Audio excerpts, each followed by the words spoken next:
Entrepreneurship is a powerful path to financial independence. Success, however, isn't a solo journey.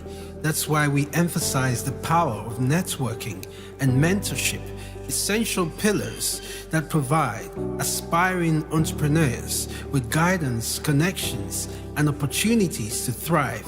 We are proud to be part of Africa's growth story. Through our impactful conferences over the years, we have inspired change and empowered individuals to take bold steps towards their dreams. In Me Global has equipped over 500 individuals with the knowledge, skills, and support needed to launch and grow their ideas. With the guidance of industry experts, our dedicated team have nurtured mentees, helping them turn promising ideas into reality.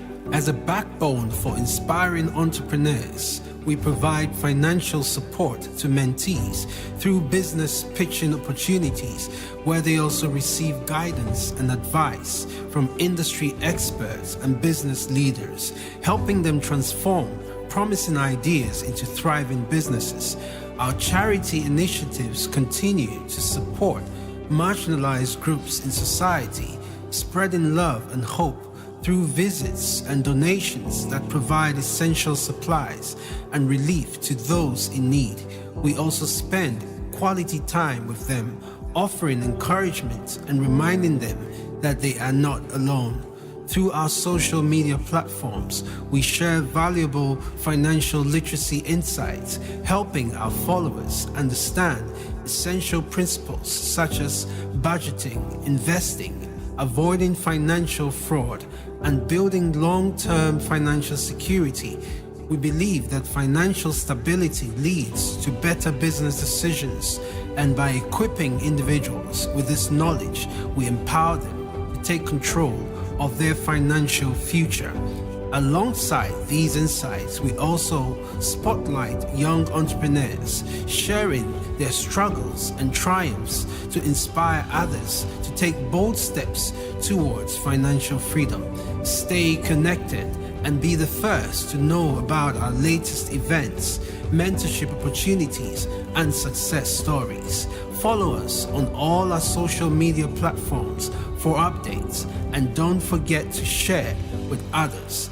Let's grow together in Me Global, igniting the spirit of possibilities.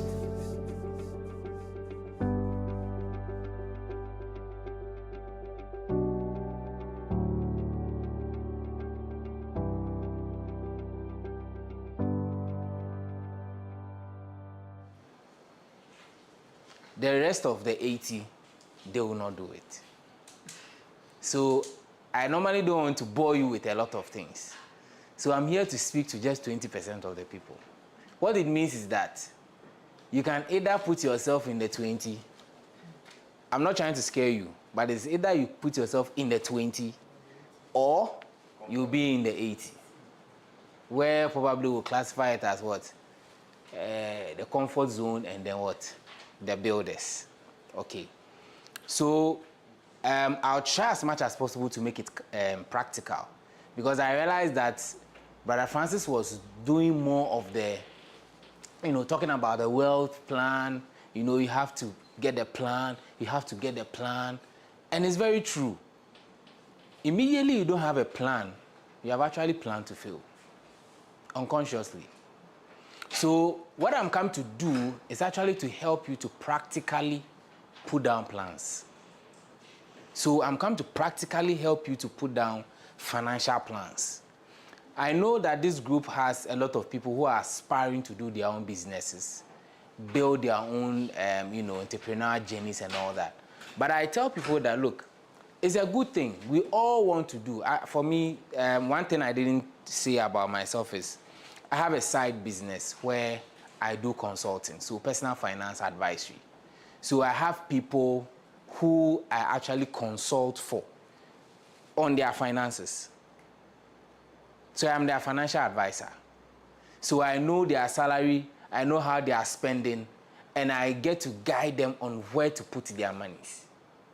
I work with mining expatriates, oil expatriates, and then few, bankers here and there. That's what I do.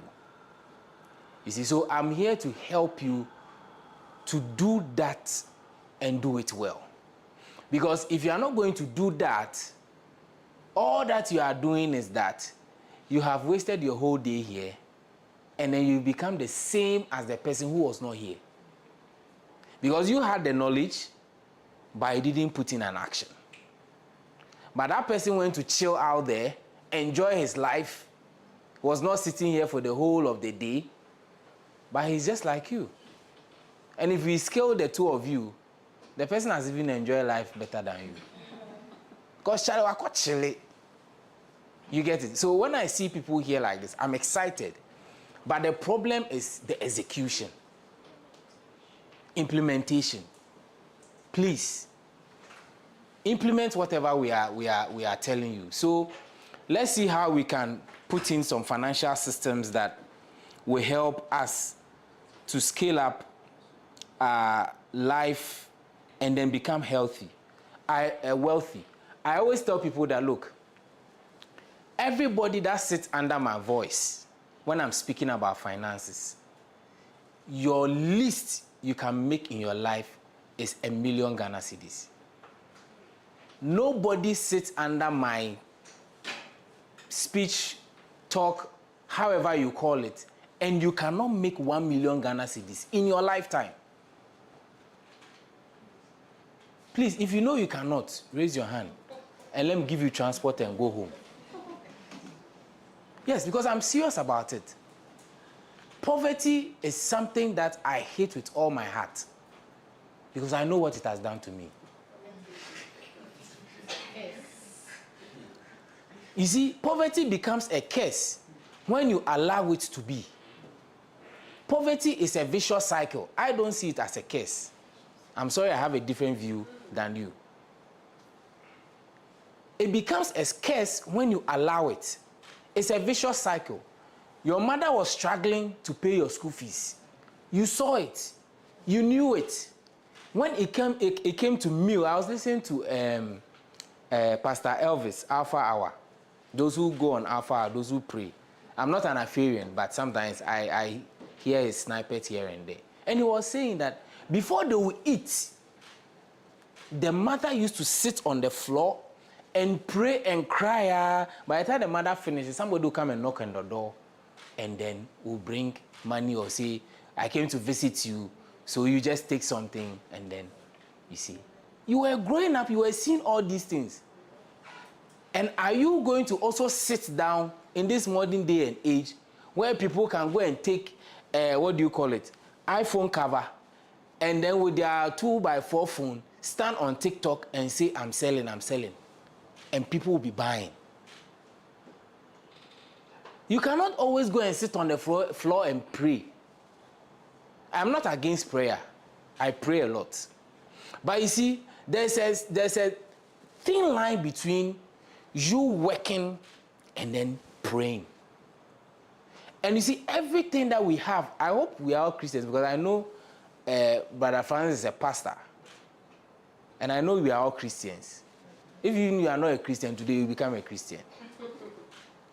So, if there's a thin line, and you see, with Christians, we have the advantage. We have the wisdom, we have the knowledge, we have the understanding, we have power. And we even have resources. So all these things are at our disposal. So if they are at our disposal, why are you not getting rich? Why? If you are here and at this your age, you cannot actually have about even 5 friends to raise about 10,000 Ghana cedis, then you have missed your way. Yes, you have missed your way. In 3 months, I raised 44,000 Ghana cedis. In 3 months.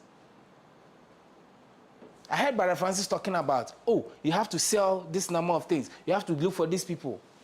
I look for 7 people. And we raised 44,000. And we went to do 2.5 hectares of land of rice. We did 2.5 hectares of rice. That was last year around April or May. And then it matured in around September. We made 21% profit. If you want to put the money in Treasury Bowl, you have done about 12% or so. Because I told the guys that, look, this is the idea. And I love what Brother Francis said. He said, everybody has to sell. If you are not selling, you're a joke. You are not part of the thing at all, the wealth creation, if you can't sell. So I gathered my friends. I mean, they know me to be a finance person in my MBA class. So I said, look, these people, they have money. I have to do something. So me, in my MBA, I paid, I think I paid about 21,000 for the MBA.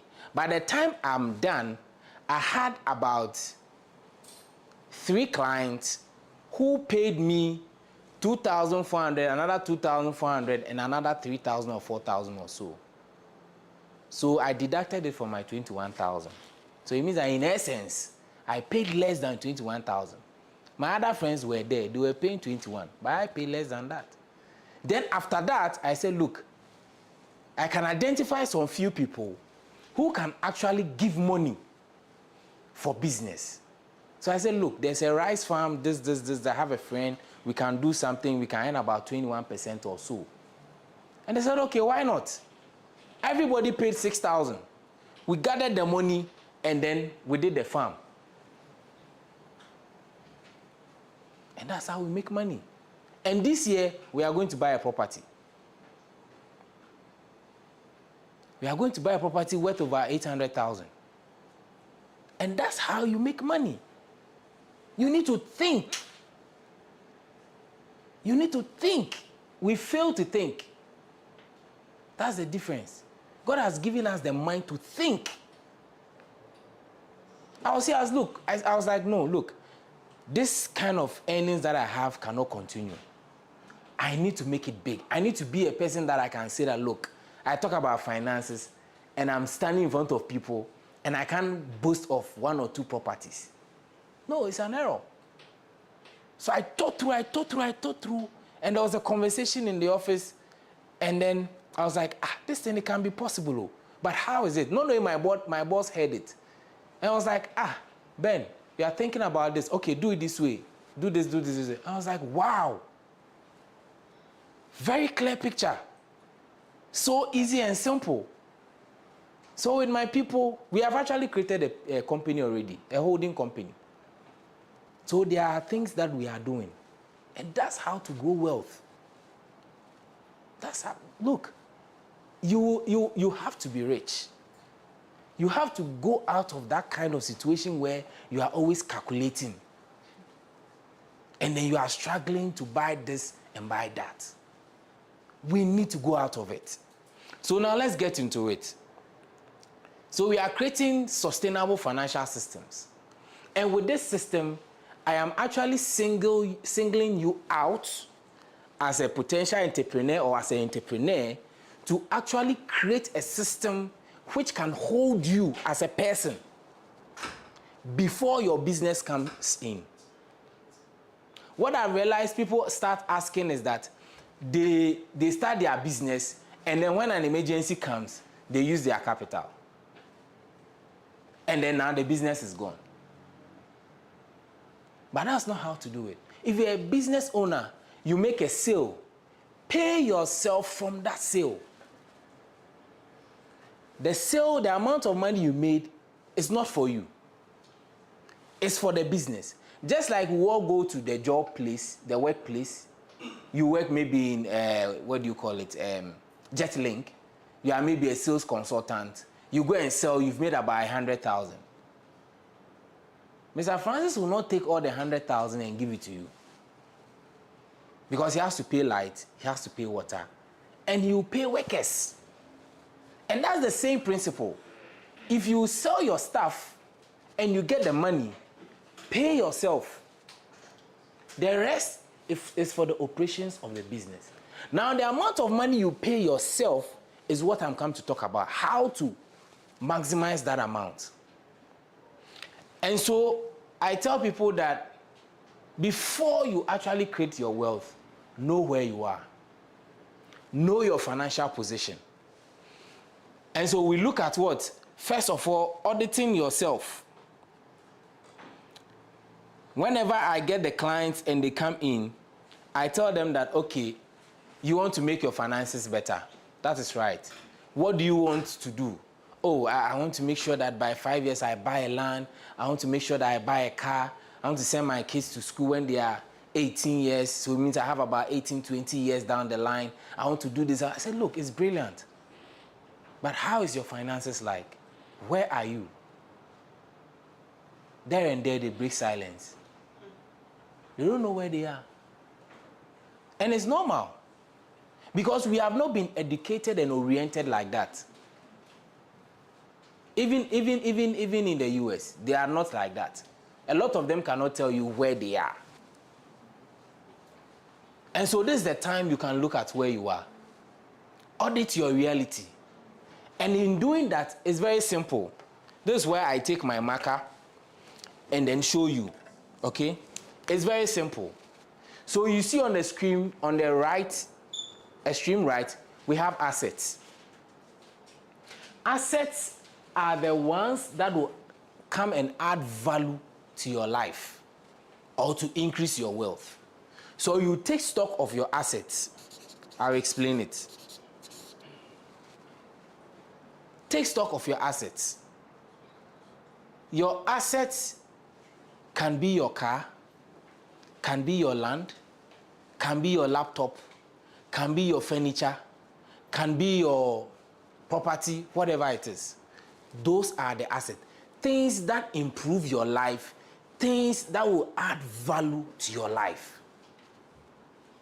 So you can start listing. In fact, this is practical, so I want you to be writing so that you'll be able to practice what I'm talking about.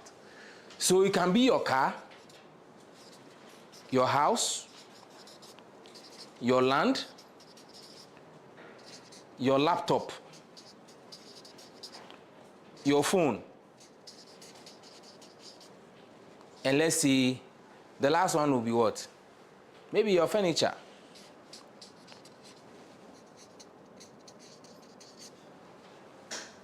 After you've listed it, make sure you put the monetary value beside it, because we are trying to determine your financial position or your net worth. And this is what, we've heard of the richest man in the world, which is always published by Forbes. They say, oh, Elon Musk is the richest person. This person is this is the formula they use. This is the formula they use. So after doing this exercise, you are going to know whether you are a thousandaire, you are 100-year, or you are a millionaire, or you are a 15-year. This is where you are going to see it. So now let's say our car costs about, say, 100,000. So I put it there. My house costs about 200,000. My land costs about 50,000. My laptop about 5,000. My phone about 5,000. And then my furniture is about 10,000. Now let's add everything together. What are we getting?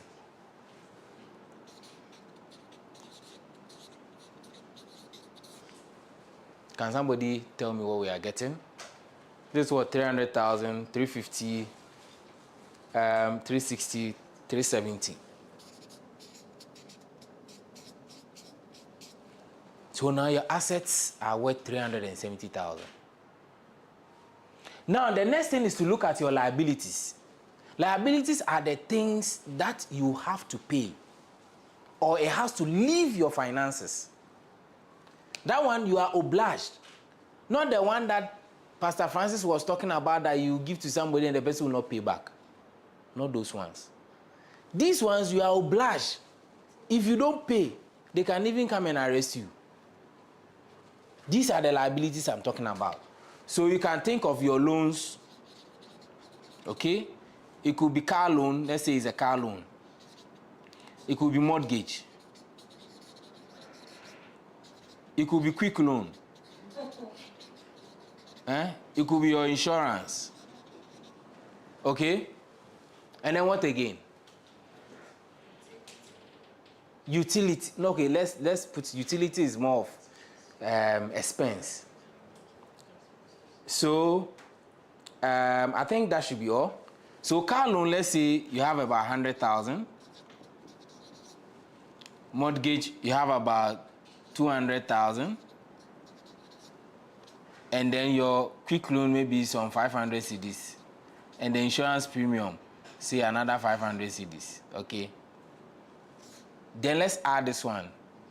300 and what? 1,000, right? 301,000. So now this is it. You've determined your liabilities. So it means that whatever it is, if it takes 5 years or 10 years, these liabilities will leave you. They will go. Now let's do the maths. A minus L is equal to your financial position or your net worth. Asset minus liability. So if you take out the asset minus liability, what are we getting? About 69,000, right? So there and there, you know that you're a thousandaire.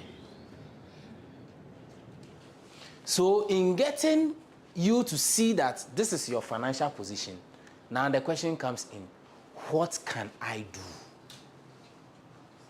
to up my game here? What can I do to up my game here? This is reality. This one, you are looking at numbers. You are taking care of the numbers. For me, I'm a data person. The work I do is about data. If you can't prove it with data, look, you have committed a crime. Anytime I have to go to IC committee, investment committee, when I'm bringing a proposal, it's supposed to be research and data backed. I can't come and tell them that I went to buy GCB shares because I needed to buy. So I ask you, what is the upside? What is the percentage of upside? How does it sink into the investment policy? You get it? How does it manage risk in the portfolio? So these are the things, the kind of things you have to be doing. Now 69,000 on top of my head. What it means is that now I have to find a way to increase here.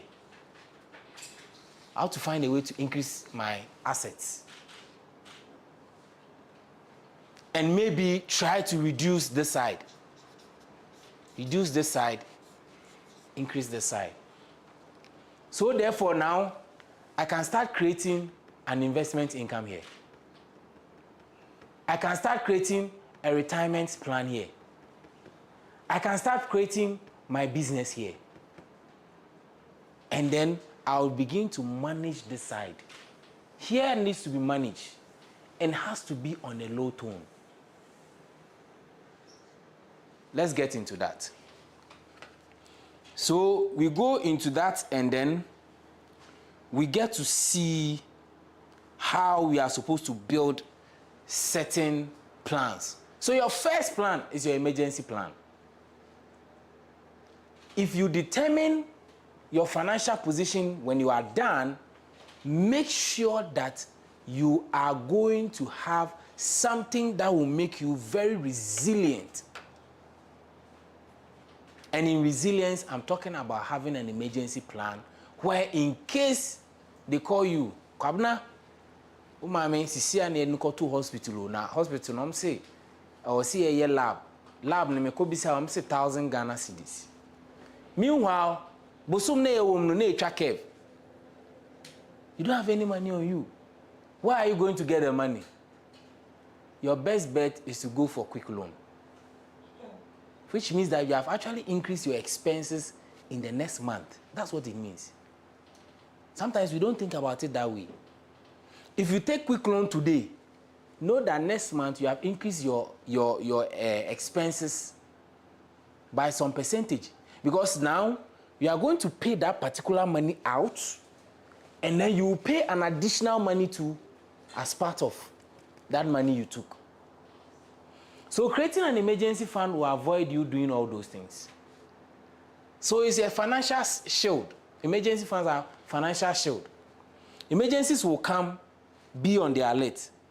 You see, one thing about emergency is that when it is coming in, it doesn't give you notification like you get notification on your WhatsApp phones. When somebody is sending you a message, you see a notification, right? By emergency, you will not see notification. It will just come. Like a thief. It will just come. Four things to know about emergencies. The inevitability factor, which is that it comes to everybody. It doesn't mind who you are. It's no respecter of persons. Whether you're a president, whether you are a business owner, whether you're a student, you're a graduate, it will come to you. Now, to the practical side of things, the emergency figure. And then I'll add a third one, the 6-month standard. Let's go to the emergency figure. Now, this is how to determine your emergency figure. And this is what I teach my clients when I'm building emergency funds for them. At a point, I'll pause for questions, okay? So if you have a question, kindly write it down. So now this is how you determine your emergency. Before you determine your emergency, in fact, you should have a budget. And budget is one of the plans every individual should have. You should know the amount of money you spend on transportation in a month. You should know the amount of money you spend on food in a month. You should know the amount of money you pay for your children's school fees, even in a year. All these things should be known, and it should be documented. People tell me that, oh, the budget you draw and then you will not follow. It's because you are not disciplined, that's number one, and you are not used to it. So it takes time for you to what?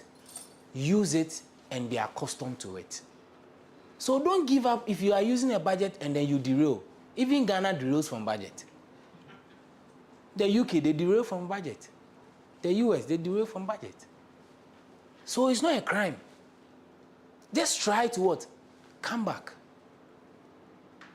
Because budget is so important that even countries, they draw budgets and come and read it to the nation. It's because we don't want to put ourselves in a ditch. So you have your budget. So first of all, let me show you the smart budget I teach my clients. This is free of charge, Enoch. This one, after that, me and you sort it out. So this is my secret budget. Now, first of all, you have your income, right? And you have your what? Expenditure. Let's say you earn about 5,000 Ghana cedis.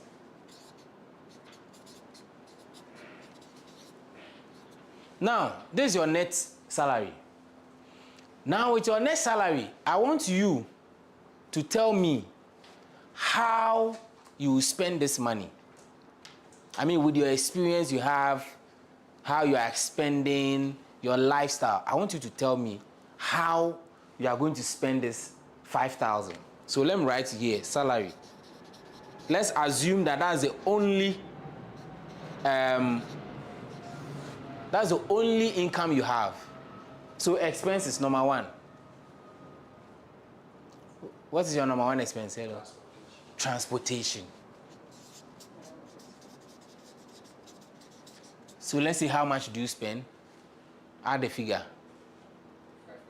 500 cedis. Good. Please, next person. What are the expenses again? Food, What's the amount? 2,000. Good. And then 3. 3. Credit. How much? 200. Okay, so utility. Let's make all utilities. How much? Say 1,000? Okay. And then let's add the last one. Let's add the last one. Enjoyment. Good.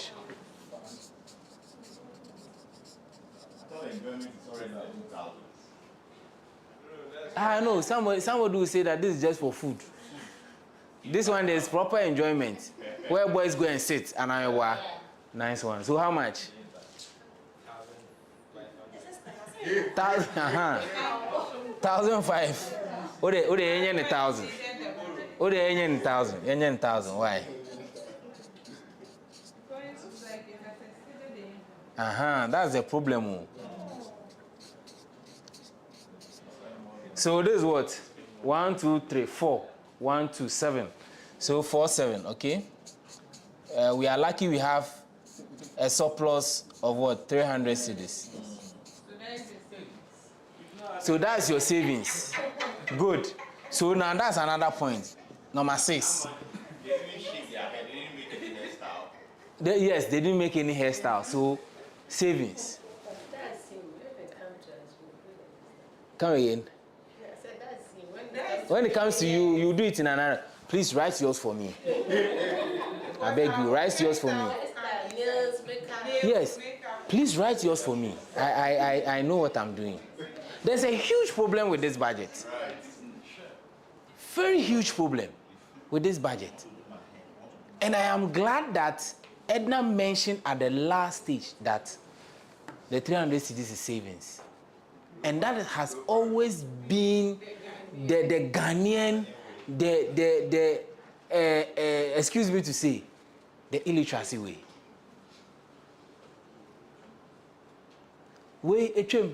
It's outmoded. It's outmoded. You don't earn your salary, spend everything, and then the rest that is left, you save it. No. That's not smart. That is not smart. Now, the smart way is, first of all, you take out your savings. That's the first thing you do when you get your salary. You take out maybe your insurance premium. You take out your retirement. You take out your investment. You take out your tithe as a Christian. If you also want to give gifts, you take it out. Before your transportation comes in, your utility comes in, your food comes in, and all that. Oh yes, sir. But if you do the first one, you always sing the song of, oh, Sikane Nsunye, Ebeba Nonasa. And that's the secret I teach people with budgeting. I say, look, your budget, immediately you get your salary, you should be thinking of where you put the money so that the money will work for you. You are not letting the money work for you. When you get the money, then you go and share. You go and give gobera. You go and give wache. You go and eat fufu. You go and sit with friends. You are paying people. Why are you not paying yourself? Why are you not paying yourself? You are being too wicked. I'm sorry to say, but you are being too wicked. The reward is in heaven. Look, if you go to heaven, God will lash you, I'm telling you. Because the parable of the talent, when the man gave them the talent, what did they do? Some went to do business with the 5, the first man, and he got additional 5. And then there was one who had 3? 2. 3, and 2, and 1. 3. 1. No, it was 5, 2, 1. 5 to 1. Yes, 5, 2, 1. So the 2 also worked with it and had additional 2. Yeah. Then the 1 did what? Went to hide it. Very smart, massive guy. You see, why is it that the people in the Bible, the people who were talking about the talent, why didn't they eat some of the money? And I said, my master will took my cash. I said, me chile kakra. I said, me ye kakra. I'm sure they did.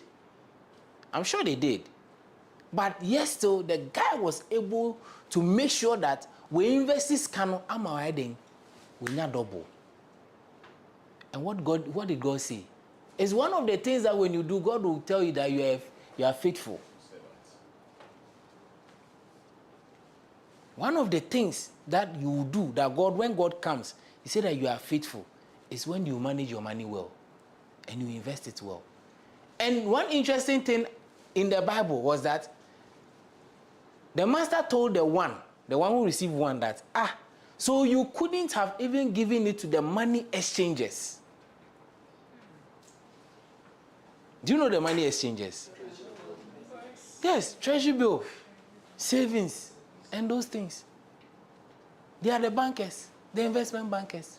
So that when I come, I would have received it with what? Usury. Usury is interest. So if you can't do anything, cry in your life. If you can't buy and sell, you say you are running from selling. Invest your money. Invest your money. Maybe at a later point, I'll show you some one or two things. So this is a smart way of doing your budget. Now, after doing all these things, let's assume that we did a smart budget way. To determine your emergency, we are talking about emergency plan, right? What you have to do is that you have to add all your expenditure, just like we've done here. We had what? 4,700. Now, the standard is that you should have about 6 months expenditure that is available for you in case of when you lose your job, you can survive for the next 6 months. That is the emergency. Because there's no big emergency than losing your job. So one of the my first clients I had in my consulting business was a guy who was working with the UN. So he said, look, I have just 10 months contract. And it takes me about 6 months to get another job. And I'm paid very well. So what do I do? And I took him through all the processes. And when he got here, I told him that, look, this is where you need to concentrate on. We need to put a lot of money in your emergency so that when you lose out on the contract, the next 6 months, you'll be okay. And I did some for another expatriate. He was in Liberia. Now he's home. And I'm seeing he's withdrawing small from his account. And that is how practical you can be. So this one, you multiply by 6. What you get is your emergency figure. So now you start what? Building it. Sometimes it will take you like 3 to 5 years even to build your emergency. But one thing I tell people that, look, if you are working at a place and they can give you something like 13th month, if they give you something like bonus, it's your chance to create your emergency fund. Don't joke with that. So bonus, they've paid you about 50,000. Quickly, put some in the emergency fund. And when it comes to emergency fund, I have a way that you can manage it that it will even be what? Be multiplying. That one, if I show you, we'll be going more deeper. So you let me reserve that one for my, side hustle so that I can make more money. The next one is the plan I call the strategic investment for passive income. Here, what we are saying is that you need to take advantage of you shifting from salary dependence to investment income dependence, where your money goes to what? Work for you. You shouldn't be always doing the hard work, running around, going here and there. You should be able to let your money work for you. If your money is not working for you, one day you will sleep and you will still be thinking of where to go and work. The rich guys, when they are asleep, when they are even asleep, on weekends, their money is working for them. Because see, if I buy treasury bill today, and weekends, the bankers are not there, they are not working, and me too, I'm sleeping in my house, still, I'll receive interest on it.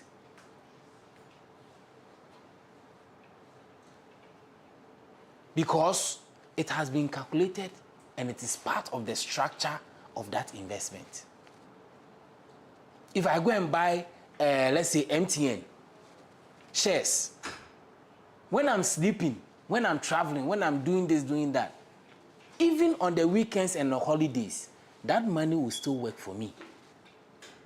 Look at the stock market. Look at how stocks have performed so well. The Ghana Stock Exchange did about 79% this year. When you even take the, what do you call it?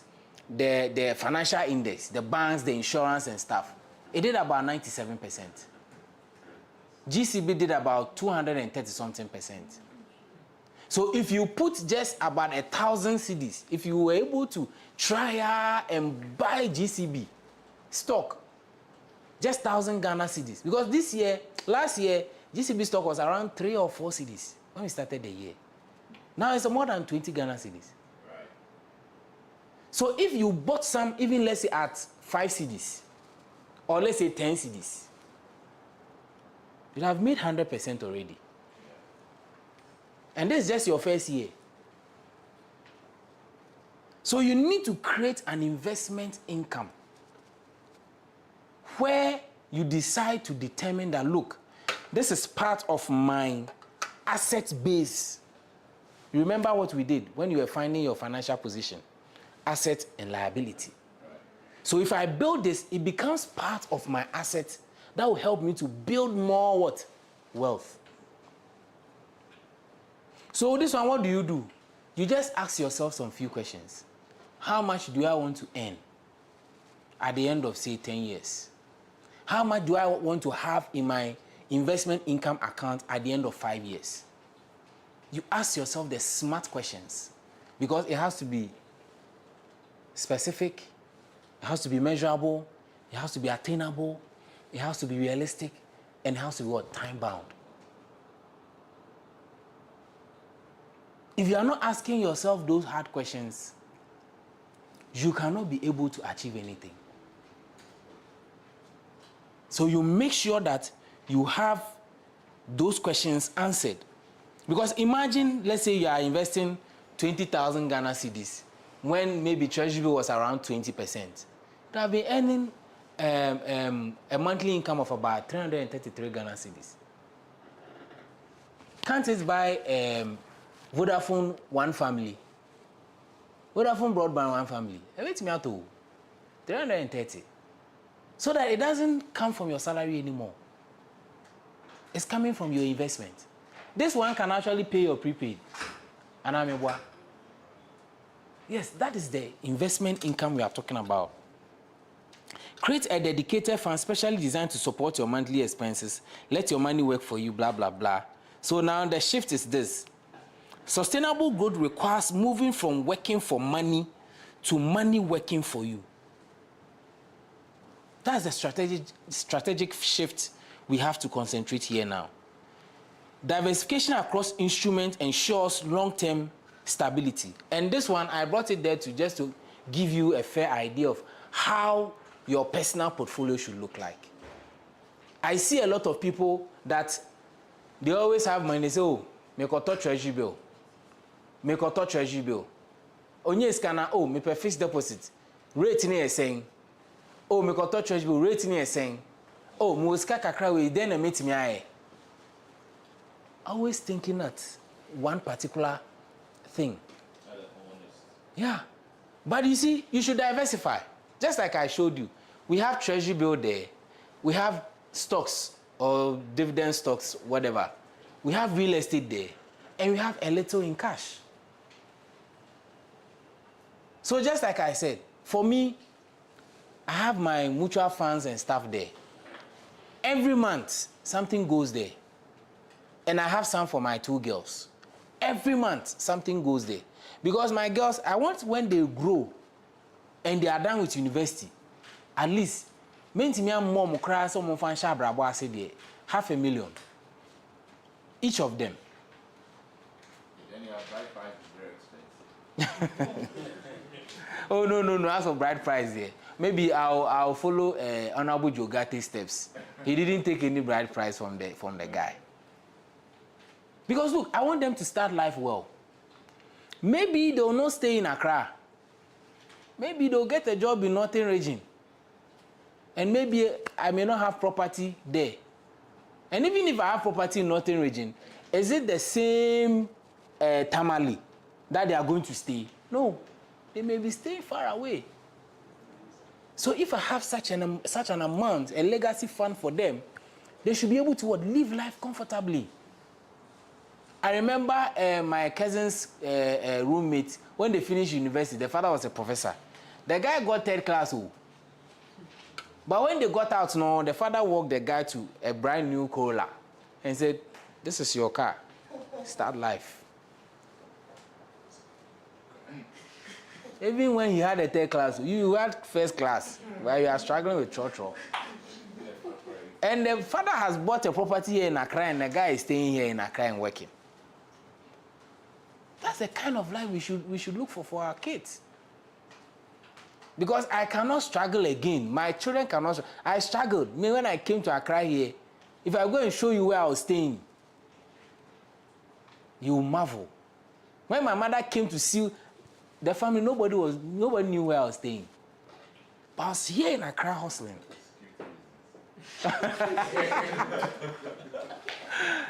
I was here in Accra hustling. 2017 when I came to Accra from Takrady.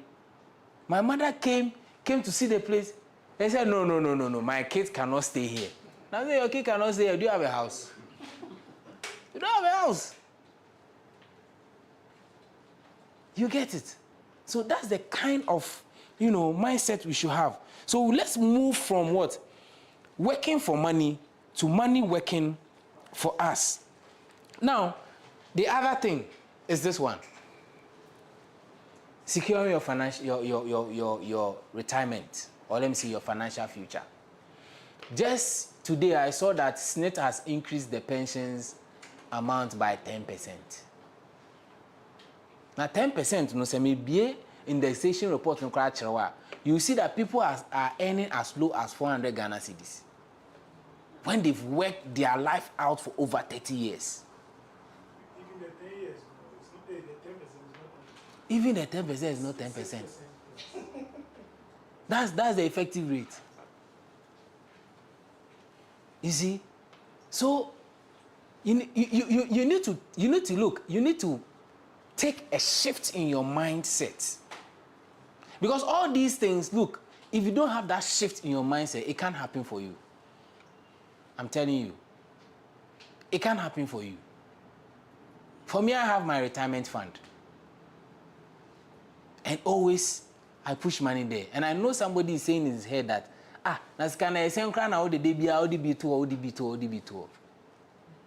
aiming for 1 million Ghana cedis. And even now, I have passed. Because my earnings have grown. So I have pushed more. Sikana no so, but ketwa fabitu, just like Brother Francis said. You don't need to push up your I think it was a question you asked. And he said that if it was even 700, just do 700. You don't need to struggle. I just wish I'll be able to do a small calculation for you to see what I'm talking about. If you are even doing, say 300 Ghana cedis. No, let me change this one and do it to 200 at, say, now Treasury bill is around what? 12.9, 12.5? So let's say 13%. Okay.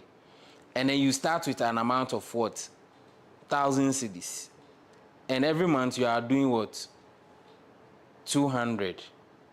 And let's say you have 20 years to go on retirement. So 20 times 2 is what? 240.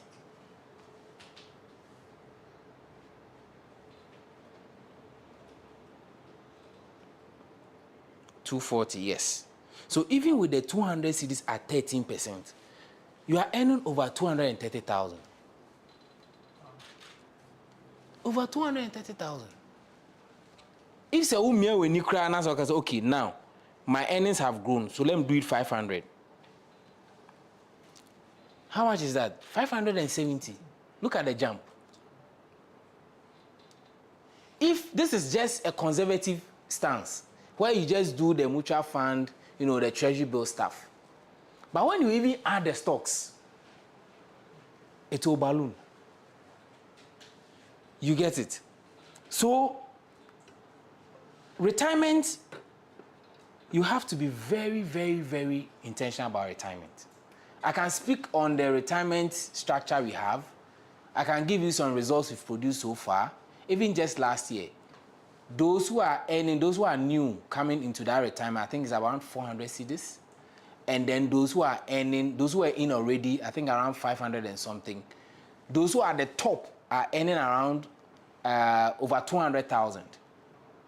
Those who are at the top, there are just few people at the top. And State is paying them. Averagely, people are doing around 3,500 pension. But when you are working, you are earning probably over even 3,000, maybe 5,000. So why would you go on pension where now you still pay utility, you still pay, you buy food, you still buy clothing. If you don't have a house there and they want to send you a mobile, you're going to still pay high cost of rent. You need to build a nest egg that will carry you through your retirement. And now people are exercising more. They are doing exercises more. They're trying to be healthy, which means that obenyache. Now obenyache now niska. And then you also save on cost of going to hospital. Yes, you also save on that. But when you are growing, your body becomes weak. Right. So you need to still be going to the hospital. And that's where the drugs are very expensive. Our national health insurance is not structured in such a way that when you go on retirement, you can still go to the hospital. It's not structured like that. So you need to do things that will help you. Now, the graph here is supposed to give you an idea of how it costs to delay your retirement planning. If you are around 25 years, so this is the age, okay, down here, this is what, x-axis, right?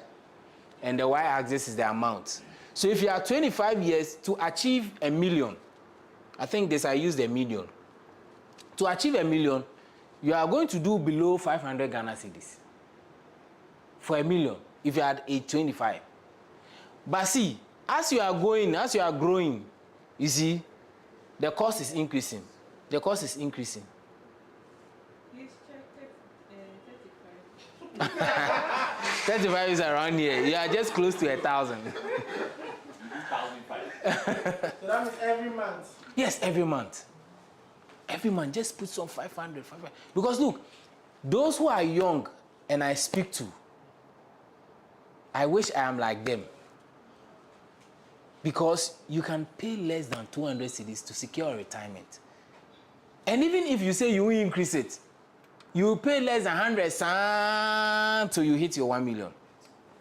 But if you increase it at a point, you actually reduce your years of achieving the 1 million. So instead of the 20 years, sometimes it can come to 15 years. And as you increase, it can come to 8 years. And it can come down like that. And by the time you realize you're about 40 and you want to go on retirement and just concentrate on your side hustle. Look, it's that kind of intentionality.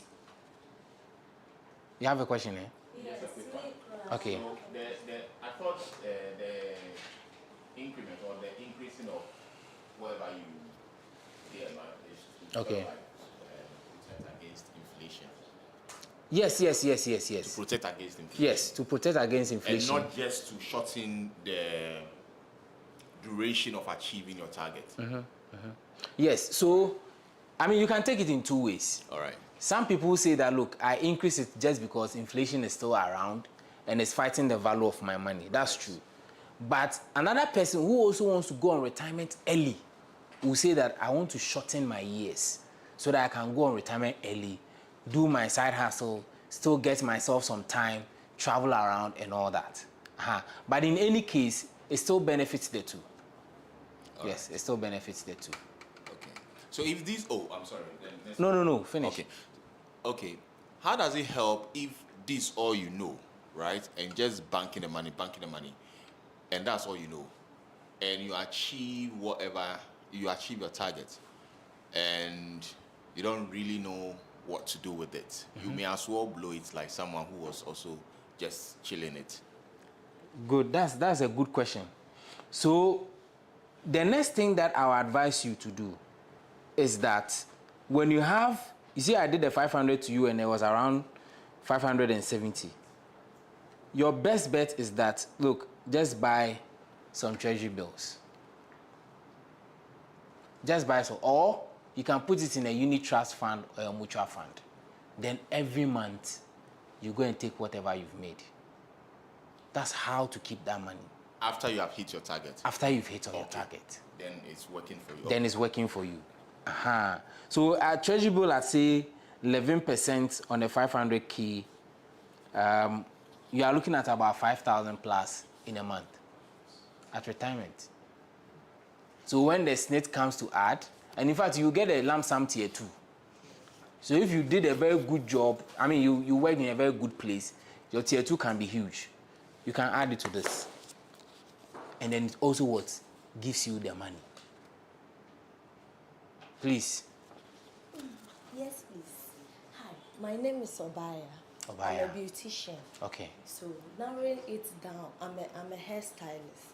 I make hairs look beautiful, clean, and quality. Right. So please purchase me. Going forward. Okay. I don't really know. Before I get to the retirement stage, this is what I do. I sell hairs. Alongside, I do hairstylings, breedings, and all that. How do I, at the end of all that, be able to derive my own salary so that I'll be able to know that this is what I've earned through, this is what I'm supposed to put here, Aside. this is what I'm supposed to, yes. With all that, I still have utilities to pay. I still have rents to pay, I still have to save for emergencies and all. With me, the money is not fixed. I don't have, maybe at the end of the month, you are earning about 2,000 or you are earning about 3,000 too. It varies. Yeah. How do I go about that? Okay. Right. I think this one there, but Francis, you'll be able to speak more on this. But let me share something little with you. I mean, with the experience I have. So what I tell people is that, look, your business is a legal entity, and it's a separate person from you. Okay? So whatever comes in, make sure that you pay yourself. So let's say in the whole of the month, okay? Now, so with you in particular, I'll come to how you should be able to do it, but this is for all of us. Let's say in a month, you are able to generate about 5,000 revenue. Now, you should be able to tell me that the 5,000 revenue that I generated, this was the cost. Say the cost was about 50%, including your transportation around, buying your, beautician, whatever you use and all that. It's about 50% without your salary. So now you can tell yourself that I can pay myself about, say, 2,000 Ghana cedis out of the rest that I have. When you pay yourself, okay, this is the 2,000 that you should eat from, you should pay your utilities from, you should, all the things that you do, like personally, don't take it from the business money. It's a bad practice. So make sure that you pay yourself a certain amount that you feel that you will be okay, and you feel that you will still be able to run the business. Not something that will run down the business in the next 6 months. So for you, for instance, now what you have to do is that start gathering data. In a month, how much are you able to make? and what costs you to make that amount. You can do it for, let's say, 3 months. At least you should get a trend, a certain trend. And then you determine that, okay, averagely in a month, I make this amount with this cost. So therefore, I can add this particular cost, which is my salary, to pay myself.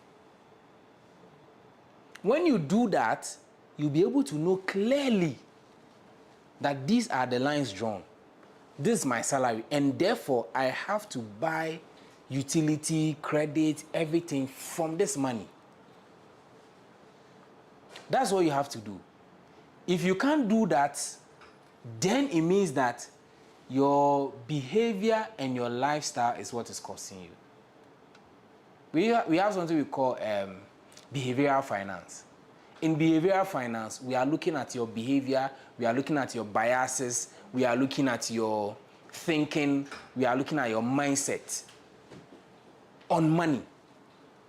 So if you are not able to do that as a business person, then it means that now we have to pay attention on the person. Because the principles are there, the lines are drawn, the policies are there. You just have to follow. If you don't follow, then it means that something is actually wrong with you as the person. Maybe when you go and do a contract, now then you go online. Temu no order. Jumia no order, no TikTok. People are doing live, then you order. Before you realize, hey, scanners of my deep capital, no.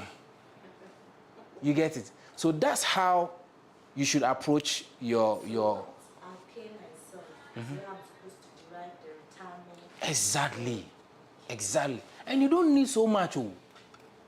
You don't need so much. Just the little ones that you can do, continue doing it. And then continue to build yourself.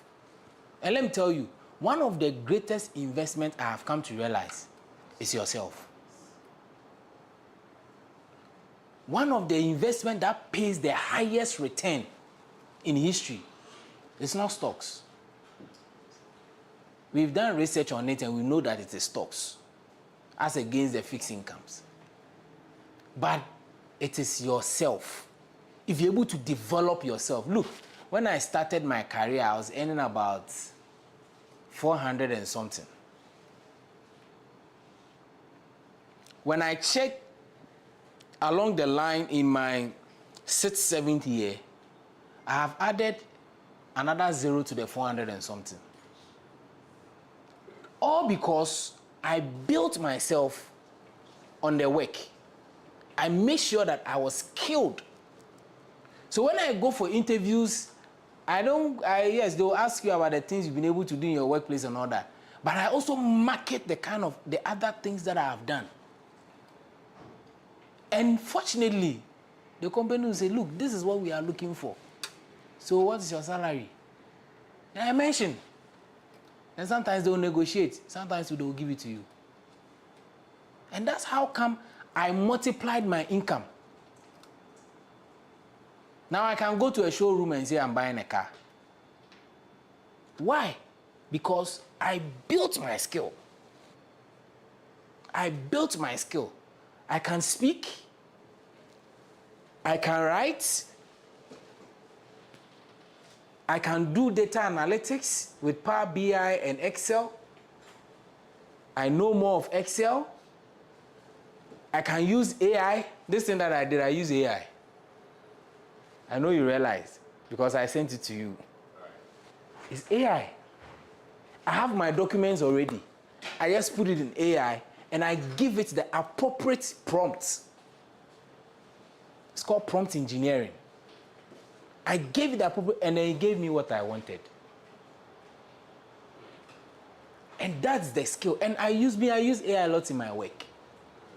It shortens the time that I use on a lot of things. And it has produced results. So build your skill. Build your skill, and you'll be fine. Obaya, are we done with your questions? Yes, please, absolutely. So that's the cost. The more you grow, the more you pay more for your retirement. Okay? I'm sure Enoch will share the slides with you, and then you get to read on it. If you have questions, you can send your questions, and then so the next one will be about insurance. Okay, so this one we are trying to say that insurance is not a bad thing. I always see people doing a lot of them.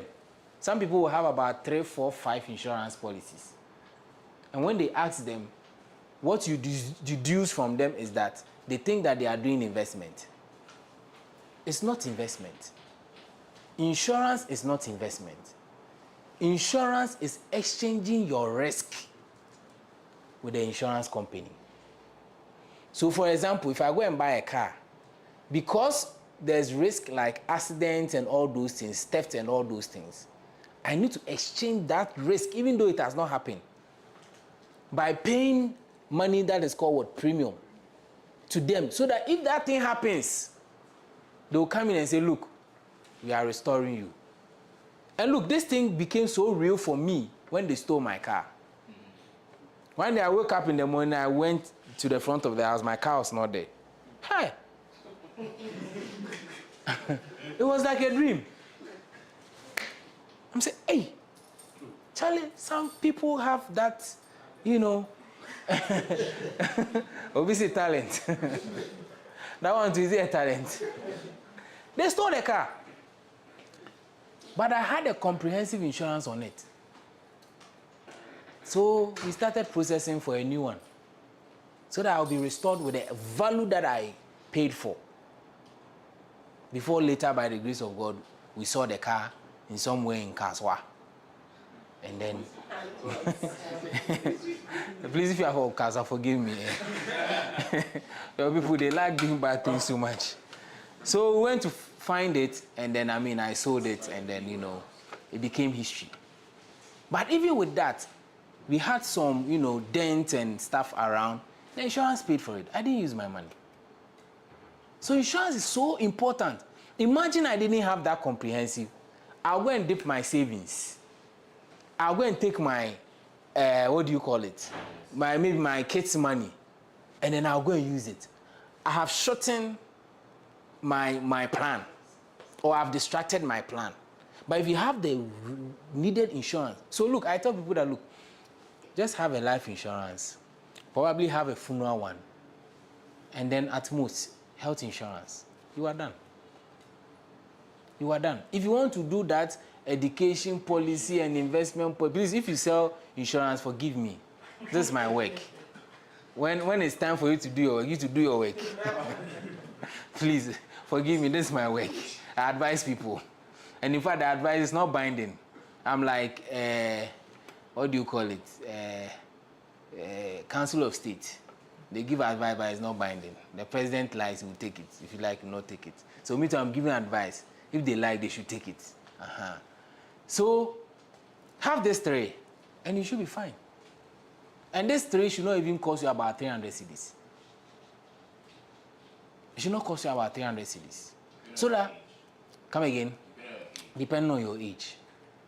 Maybe it's the health insurance that will probably be higher. But even that, we see that of MTN, IO, and Vodafone with Holland or something, My Life, My Future, those things. Cheap. You can look at those ones. And I think there's another company too who does that health insurance. Is it Bima or something? You can check out with those guys. And pay, and you pay something small to take you, a long way. So that you don't go and dip into your investment and your retirement to spoil them. Okay? This is one of the game changers. So when you look at the graph, it tells you how resilient people are. Okay? So the score, down here is the score. Okay? This is actually a research that I picked. Okay? Down here is the score. And then here is those who you can term as insured, uninsured, they don't know anything about it and all those things. So when you look at those who are fully insured, this is their score of recovering. It's over 80%, almost 90%. So it means that when something happens to them, they can come back to their state again than somebody who is what? Partially insured. And when you look at the down here, when you look down here, is the global resilience benchmark. This is a benchmark. It's a little over 50. So if you are fully insured, you have crossed the global benchmark. If you are partially insured too, you are safe. You've crossed the global benchmark. But if you are not insured, okay, and then this one there is just your savings. Just like people who have just savings and they don't have those kind of insurance, it will take time for you to recover. Okay, and that's how you should see, what do you call it, insurance. Now, if we move on to the next one, then we are talking about building the foundation for sustainable career and financial future. And all that we are saying here is that, look, invest in yourself. I know Brother Francis will talk more about how to build it from scratch and all that. Here, I am saying that invest in yourself. Just like I said, it's the highest paying investment you can ever do. You invest in yourself, you get to know how to do something. The next job you get, your salary has doubled. Isn't that nice? Yeah. You get to build a certain skills. By the time you realize, you get another contract and it's paying you more. Because you're able to do certain things in a very nice way or in a very profitable way. Master financial literacy. And let me show you how to master it. In my book, How to Invest 10 to 20% of your income, the first chapter I talk about is on the mindset. And then in that chapter, I talked about how you can become financially literate. And number one, what you do is that you just guess any topic you want to learn. So if it is money, you say, okay, how money works? I want to learn how money works. Now we have a lot of tools you can use. You can use AI, ChatGPT, you can use YouTube, you can use the normal internet, Investopedia and co. Just Google the topic, how money works. And in a day, just use 15 minutes to learn it. In a day. Try that for 3 months and see. And you become a financial guru. And you start even advising your friends. Maybe interest rates or maybe inflation. You go for, well, okay, so the inflation we are talking about, what is it? I want to understand. How does it affect my pocket? How does it affect my money? How does it affect my investment? You learn all those things and you become what? Knowledgeable. And then the third one is what? You set smart goals. You set what? Smart goals. Now, if you look at the graph, I am trying to say something. I am telling you that these are some of the things that if you get yourself involved in, your success rate increases. There's a high probability that you'll be successful. If you're a graduate, if you're a job seeker, if you're a business person, you succeed. And the highest one that pays is networking. Networking pays a lot. And that's how come there's a saying that your network will determine your what? Your net worth. Mr. Francis can just pick a phone and call, what do you call it? The UT man, what's his name? Mr. Mwabing, captain. But me, I can't call him. Me, I can't call him. But at least I'm connected to Brother Francis, so Brother Francis can call him for me. That's the network. You see, that's the network. You can pick a phone and call a certain CEO. So now, buyer, you should now be thinking of how to connect with some of these people. Because that's where the big money will come from. If you want to get to a level where you'll be paying yourself about 10,000, 20,000, connect to them. Because they are holding money. The small thing that you do for them, look, they can pay. Start connecting with them. You go for programs, and then after the program, you take your bag and then you leave. You are committing serious error. Make friends. Take somebody's contact. Shake hands. Send a message. Now, senior, it is saying, Bibia Boko. Don't take their numbers and go and ask for money. Or you take their numbers and you go and ask for job. No. Take their numbers. Let them know that you care about them. Look, those big guys, that's all they want to. They are busy doing things, getting money, but nobody cares about them. Nobody checks up on them. So just text. Oh, sir, I hope you are doing well. I just wanted to check up on you. I hope everything is fine. The family is fine. You are done.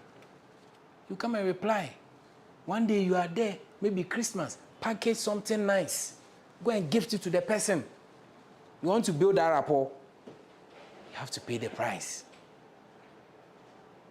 One of my board members is in my church. We are in the same association. I try to go close, you know, 1 or 2, his birthday, I bought something for him. I check up on him. And Christmas, I bought some few stuff. I went to give it to him. And all of a sudden, Nini Abame home. All of a sudden, he has become like a father. And even certain event that he wants to, he's organizing, he's inviting me. And I'm going to meet bigger people. That's how it is. That's where your money will grow. It's not only about the technical skills. I've changed the thing. It's not only about the technical skills. Okay? It's not only about the technical. Yes, technical skills is there. It will give you some good money. Mentorship is there, just like you're having here. But the networking is the highest among. And you have to learn how to network. You can't just come and take my number. I know some people here are bigger than me. There are big men here, like Enoch and then Co. Please, when you take my number, don't send me hi. And you expect that I should come and say hi. Before you ask me, how are you? Please, I will never answer your message. It will be like 5 years, and so still not me reply. Look, go straight ahead. Hi, sir. I hope you are doing well. This is a way of me trying to introduce myself once again. I am this. I hope to connect more and learn from you. Period. When I see this message, I'll pay attention and then come and answer. But when you send me hi, and you go, imagine I meet Bernard Avle, and I shake hands with Bernard Avle, and I'm texting Bernard and say, hi, Bernard. Then I'm waiting for Bernard to come and respond. Oh, come on. Come on. The other day I met Mr. Alfredo Kansi, TV3. And I met another friend. He's in the US. He owns an asset management finance company. And I needed something from the asset management company. I mean, we met together. So we took pictures, we spoke, we laughed, and then, you know. And I needed something from him. Look, I had to make sure that the message that I'm sending, it will earn me that kind of attention. I took my time. Sometimes I wrote, no, that is all not working. And I'll clean it.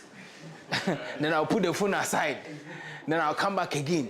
And I'll come and write. Then finally I sent it. I sent it on LinkedIn. I didn't have his number, but I had his card. Because LinkedIn, they are more active. He saw it quickly. He gave me a response. He said, Charlie, this date, let's jump on a Teams call. And I got my results. Networking. It will earn you your place, and it will empower you. I think I'm ending my presentation.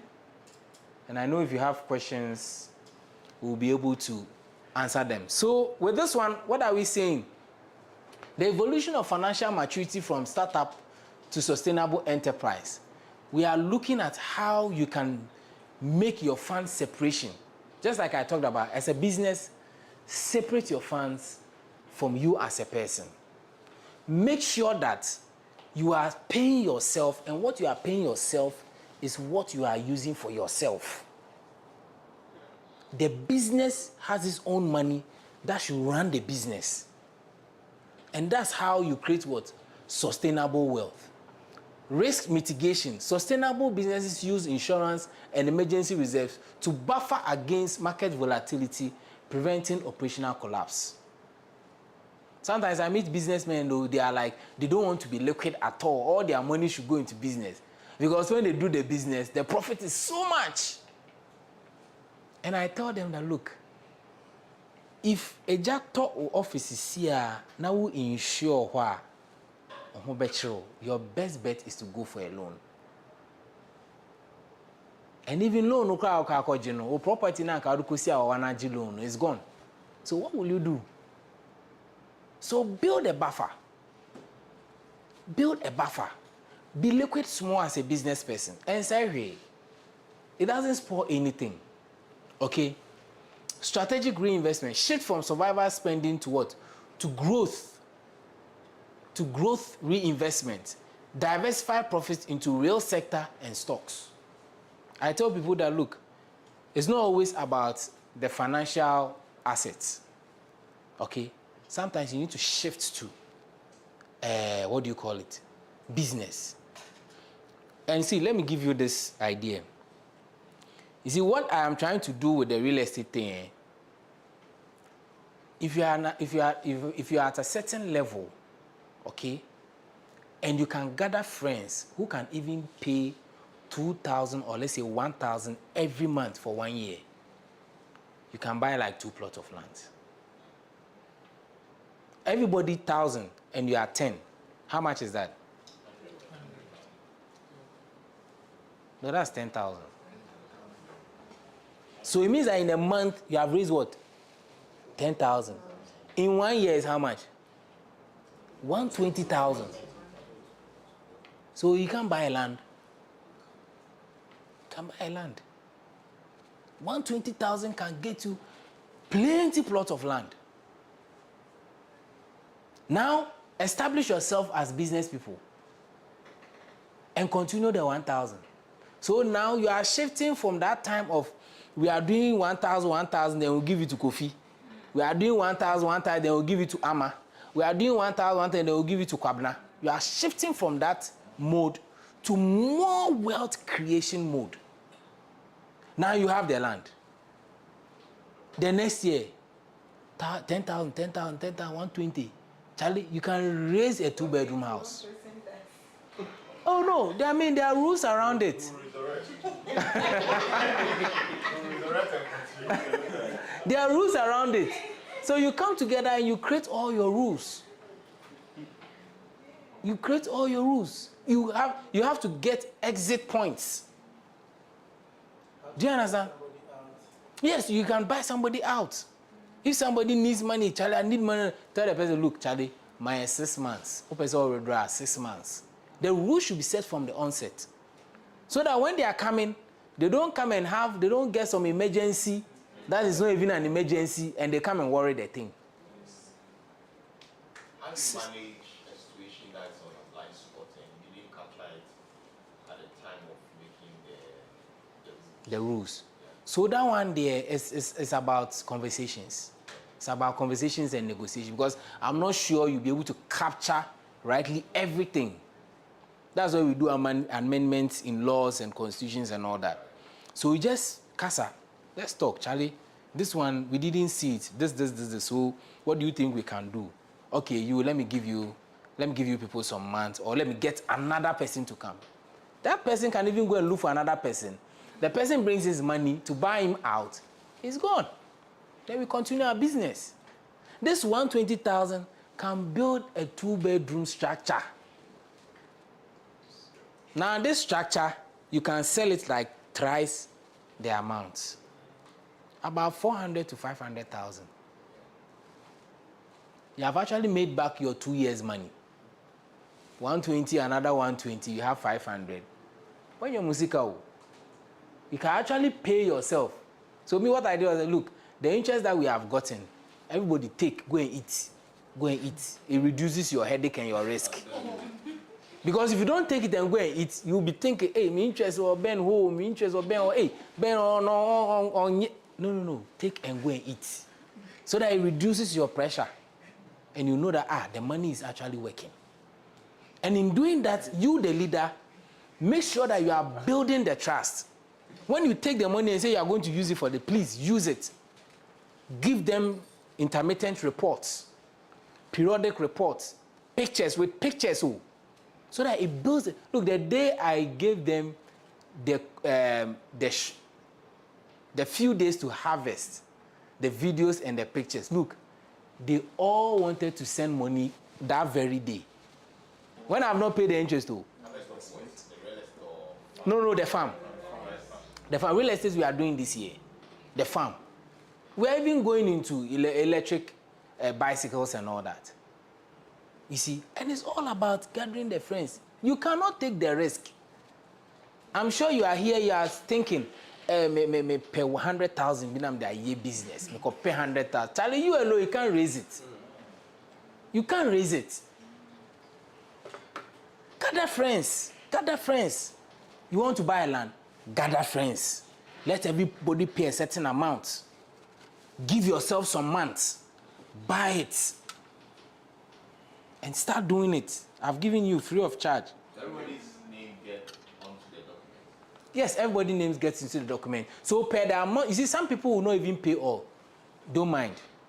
Whatever you are paid is whatever you are entitled. So in our group like this, about 2 people didn't pay all. And they have a percentage. We also have a percentage of shares. Yes, sir. Or if I can chip in something better. Yes, What I please. told you is that, for instance, you can create a company out of it. Exactly. So what you contribute is the shares you get. Exactly. So that's what you're entitled to. Exactly. If you contributed 5,000, maybe that 5,000 is worth 5 shares. At the time, what if later I get the money to top up? Why? Yes, you increase your share. So that means that maybe we are continuing the project or we are doing another one. You earn the shares in that. So that's how we are running it. And for me, it's online.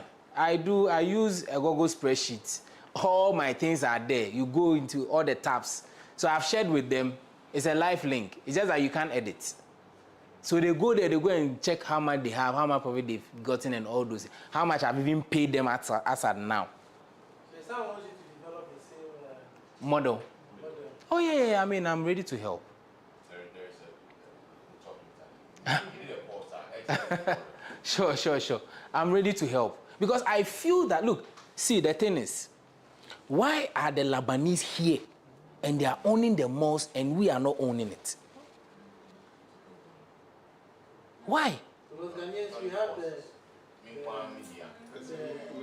personal, I want to own it. I want to own it myself. Mentality.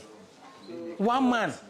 Instead of owning 10% shares in something that will generate more money, More money. he wants to own 100% of what will die. I mean,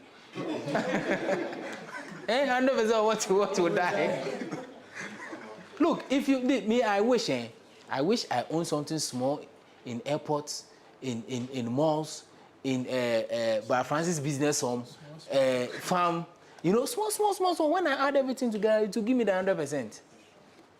And I will not worry myself with a whole business, maybe a transport business. Then the driver will come, hey boss, me tire pay you. No, I don't want to do that. Hey, it's a lot of headache. I've given my car to a Uber guy before, and the things he did, massa. I took my thing back. You see, so the little ones, the guys are here. Lebanese. They are China Mall. See, China Mall right now, there's another big one here. Why is it that Ghanaians are not owning it?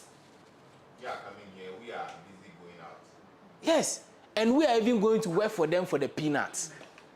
They'll pay you some 500,000, and you are there, you are working, and they will tell you, Master, you can work the whole day. They even leave, they will not give you.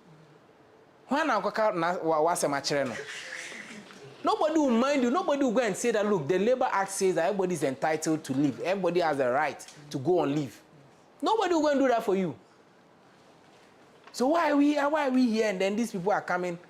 There was a man that I met. He actually brought this thing to my clear understanding. He worked in Standard Chartered in Kenya. And is it Kenya or one of these countries? So they go to work and then, you know, sometimes they go for some meetings, and one day when they went for a meeting, to meet quite a number of people on a table. And that time is a time that they invite like outsiders to come and just have a feel of what they are doing. And that time, they were talking about business A, business B, like about 10 businesses. And they've made about $5 or $10 million and they need to share, blah, blah, blah. And he asked his friend, what are you guys doing? He said, oh, this one is a business we created. And he said, so all these plenty people created this business? He said, yes. And I said, so how? So, one day, one of us, when we closed from work, and then we went to sit down to drink. You know, sometimes when you drink and you become drunk, you say a lot of nasty things. But this time, maybe the Holy Spirit came on that person. Even though he was drunk with the Holy Spirit. And he said, why are we sitting in a foreigner's bar, drinking and giving them money? And around us, the foreigners have taken all over. Why? So can't we also come together and then build things like this? Child, we need to talk about, and they all laugh over it. The next day, that man who said that took a phone and started calling them, Charlie, the thing I said, we need to do it too. And they were like, so were you serious? We thought you were drunk. And he said, no, I'm not drunk. We need to do this. Gave them calls again. He explained what he wants to do. And they started buying in. They contributed. Now that business, the time the man was telling me, he said that time that he got to know, if you want to join, you should have paid about $20,000 or so to join the business from where it has gotten to. So he said, okay, then I'll come to Ghana and come and create such model. So he came to Ghana and then he created the model, and he has about 4 or 5 businesses with other people.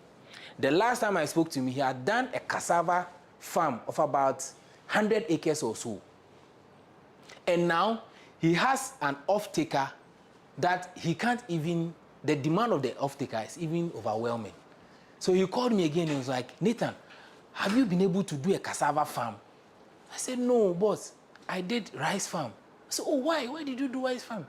And I told him, look, I told you I don't have any expertise in cassava. I don't know whoever does it.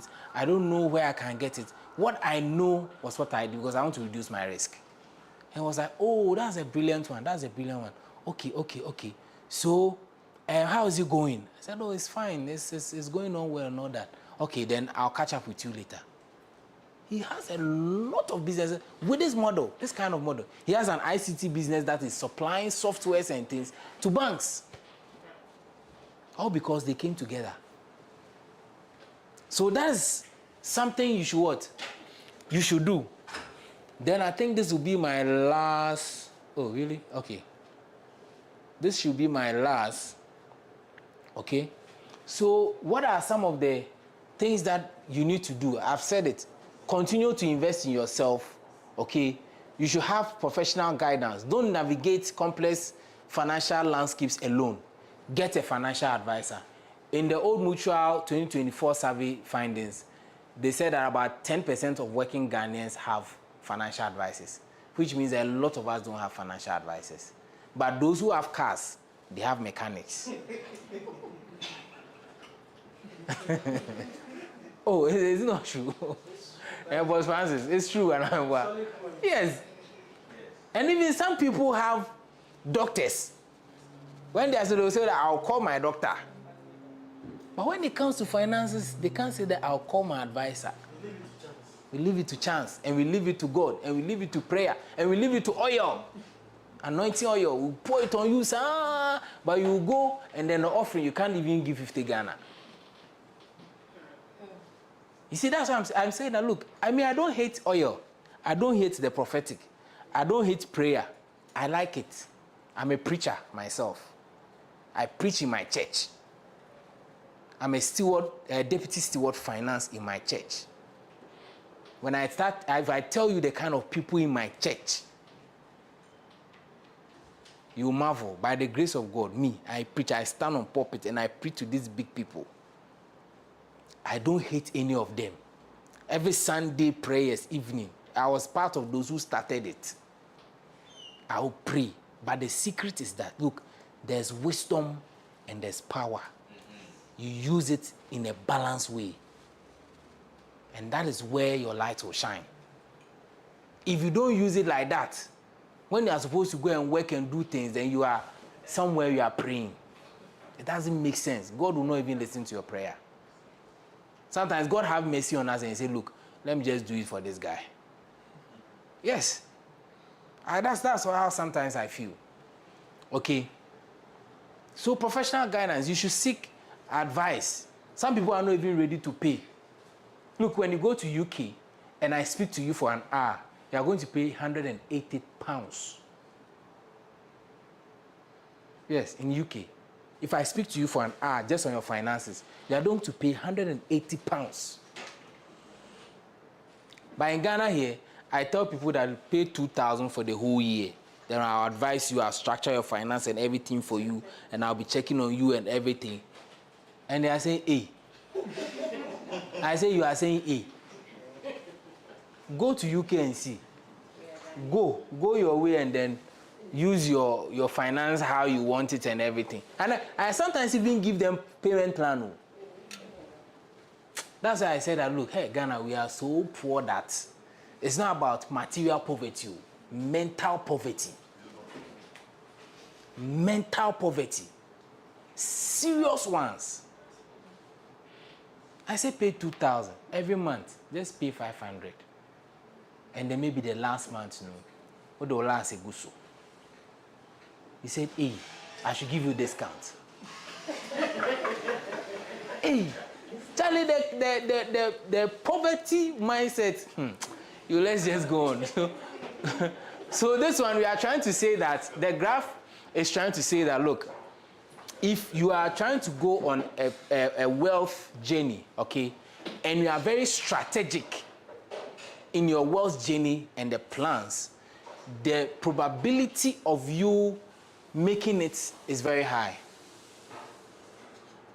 But if you are not strategic and you are not consistent, something comes quickly, then you pull back, no. Be consistent. When you are consistent, you are able to pull through. So this is actually a research. All the things I'm showing you is not just a you. Me, I'm a data person. And I show you. So this is financial stewards analysis, a 10-year worth accumulation projections. So the index are here. So in your first year to the 10th year, if you are consistent, this is how you grow. If you are not consistent, this is how it is. You'll be at the bottom. Right. So, in conclusion, what I'm trying to say is that try as much as possible to get your emergency fund ready, because emergencies will not give you notifications. They are going to come in. Number two, make sure that you have some sort of investment plan that will augment your monthly, expenses as you go on in life. And then three, your retirement. Make sure that you have a retirement plan for yourself. If you don't have a retirement plan for yourself, you are actually telling yourself that when you get old, you are going to depend on your children. Like they always say, Mashoma usie fifia. I was also sharing my messier de etutu. And I also say be a mebano, no emi koko, me shen wo school No, I'm not saying don't take care of your parents. I'm not saying don't give them money. What I'm trying to say is that be more smarter. Do things intentional. Build the wealth for yourself so that you can even take care of them properly. Because somebody who has done this and built wealth, every month, maybe about 5K. But what I want you intentional, what man 500,000. Yes, thank you. You have 4 or 5 times. Insurance. Make sure that you have 1 or 2 insurance. Don't have 4, 5, 6 insurance. In my opinion, is not the best. Okay, insurance is basically exchanging the risk that is around you. So make sure that you're exchanging the right risk so that you'll be more resilient. Okay, so the stewardship journey is saying that financial growth is not an accident. It's a result of faithfulness, planning, and strategic action. Know your financial position and protect your foundation. Estimate the cost. Suppose this I took from the Bible, Luke 14:28. Suppose one of you wants to build a tower. Won't you first sit down and estimate the cost? So I'm supposing that everybody here wants to build the Wealth Tower. So if you want to build a Wealth Tower, won't you sit down and then plan and see the cost involved? You will, right? Planning is the prerequisite for finishing. Immediate action. Start your sustainable financial system today. Whether you are a graduate, entrepreneur, or professional, the best time to start was yesterday. The second best time is now. Now the call to action is for you to audit your assets, get to know where you are, build the emergency fund. I mean, I've said all that. So thank you very much for your audience. If you have questions, I'll be glad to hear your questions.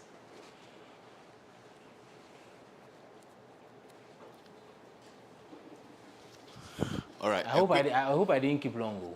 No, it's fine. We enjoyed ourselves. Okay. All right. So, speaking of insurance and your comment that it's not a way to build wealth. Yeah. Why is it accepted? Right. You know, we have these wealth products in the insurance space, right? Why did that pass? If really in the financial space, with all the understanding, it's believed that insurance is not a way to build wealth, and yet we have products promising that you contribute something in like some 15 years, you get like 1 million cedis. You know, if you could speak on that. Okay, so I think that I am saying that in my opinion, Okay. insurance is not to build wealth. That's my opinion. Okay. It's not a general perception. Okay, that's my own opinion. The reason why it will pass is because it's another product line. They can have their revenues, you know, coming in. You get it? Right. So because even the Western world is there. You can do something like that just to create wealth and all that. But for me, and how Ghanaians have their finances and the terrain we are in, I don't think you should. Because at the end of the day, these insurance guys who say that you are going to build wealth for you, they bring their money to the farm managers to invest for them before you are going to get your money. So there's that middleman. And if I am the middleman, okay, I'm going to charge you money for that amount that you are bringing to me to invest or to manage. So at the end of the day, because all the analysis I've done for those who had more insurance policies and all that, I realized that if they invest those money at the same rate their insurance is giving them and all that, they make more than the insurance guys. They make more than the insurance guy. So I'm speaking based on the data I have. I've checked, I've done analysis for about 2-3 people, and it's the same.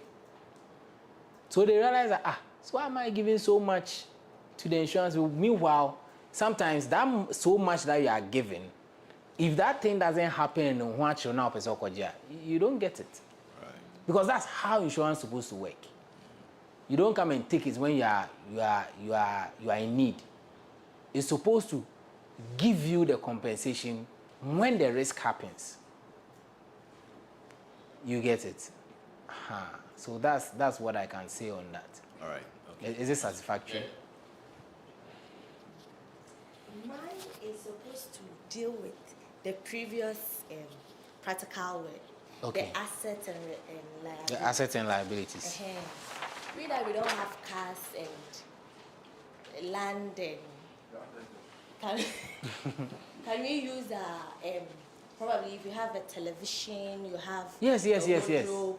Yes, use all of that. Okay. Use all of that. Those are assets. TV for assets. You have to liquidate. It's an asset. If you sell it. Yes, you can sell it. So far as you can sell it to get money or it can improve your life, it's an asset. Correct. It's an asset. And then the liability. No. That's not sustainable. Okay. And then the liability. I don't have loans. But probably my only liability is the utility. But you mentioned earlier that It's expense. That one day you put it to then that expense. means more like that. No. That means that you are in a good position to actually scale up. If you don't have any liabilities like the loans and mortgages and all, but if you have given money to somebody and the person has to pay, it's a liability. Hey, sorry. It's an asset rather, sorry. Because the person will pay back, it will come back to you. But if you are going to take money from somebody and you have to pay, that one is a liability. The money is liability. Yes, it's a liability because you are going to take the money from someone, like a soft loan. You still pay. Yes, quick loan. Yes. Those of us who take quick loan and they will chew our chips and they will throw it away. We have to be careful. These are people's money. Yes, sir. I want to ask a question on top of her question. Okay. About, just like you mentioned, a business can have a money because it's an entity, and a person too can have his own money, different from the business money. Yeah. So can we get that same distinction for assets? Like, can there be, is there a time at which you can say this asset is my personal asset, or this asset is my business asset, or it's all we book together? How do you balance the distinction? Oh, okay. So you are talking about assets of the business, and then you yourself. Okay. So I mean, it depends on the kind of business nature you are running, or let me say the type of business you are running. So if it's a sole proprietor, then it means that whatever you've bought still belongs to you. You understand? Because the business is you. If you are not there, the business is not there. But when it graduates to become a liability, any kind of the liabilities, okay, the limited liability, what it means is that now you have separated your assets from the business assets. That's why we call it limited. So it is limited to the asset of the business. If there's any liability, let's say there's a court case and they need to liquidate your asset and stuff, they will liquidate that of the business. So your car, your whatever is not part. So you can separate it from the beginning where you register the business, or where you say that I am buying this property with the business money, and the name that should be given it is the business name, but not your name. You get it? That's where the separation comes in. But when you buy it and you are using your name and all those things, know that when there are legal issues, all those things can be taken from you. So ideally, when you start, sole proprietor is okay. You go along. But for sole proprietor, is there any distinction in legal terms as to using your name or using the business name? Oh, that one day, anything that you want to use, any name you want to use, it's up to you. Just that when you go to Registrar General, if you search and the name is there, you can't use it. So whatever name that is not in the register, that one you can use. No, I'm saying that regarding to financial transactions.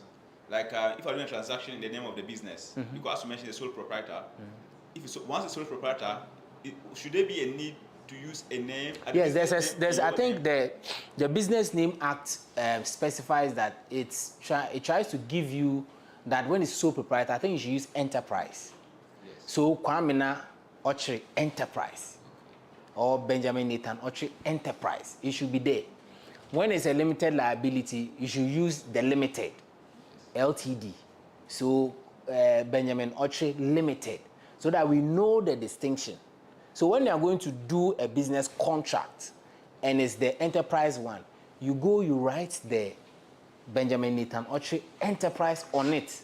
And because you are standing in for the business, you are the CEO, you are the founder, You sign. So you sign for that contract. Do you get it? Uh-huh. So it depends on the name, and it has to be specified. When you are doing the business registration stuff, they can tell you more. Another one too, I don't know. But in tax exemptions, receipts that you buy for your own personal expenses as an owner of a sole proprietor, and because your assets are the assets of the business, you use your own personal name for tax deduction. Can you deduct those expenses from the business expenses when in those receipts and transactions it wasn't the business name that was used, but your name? Hey, as for this your question there. Yeah, I also have Tax- a question related to that. So I'm not a tax person, so I can't answer for that.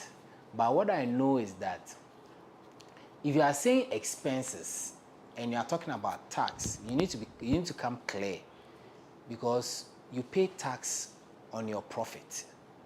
So if you are talking about expenses, then I don't know which kind of expenses are, because when you even go and expend, where you are going to buy, they give you the invoice, you see all the withholding and all those, VAT and all those things there. So that one, automatically you pay that tax.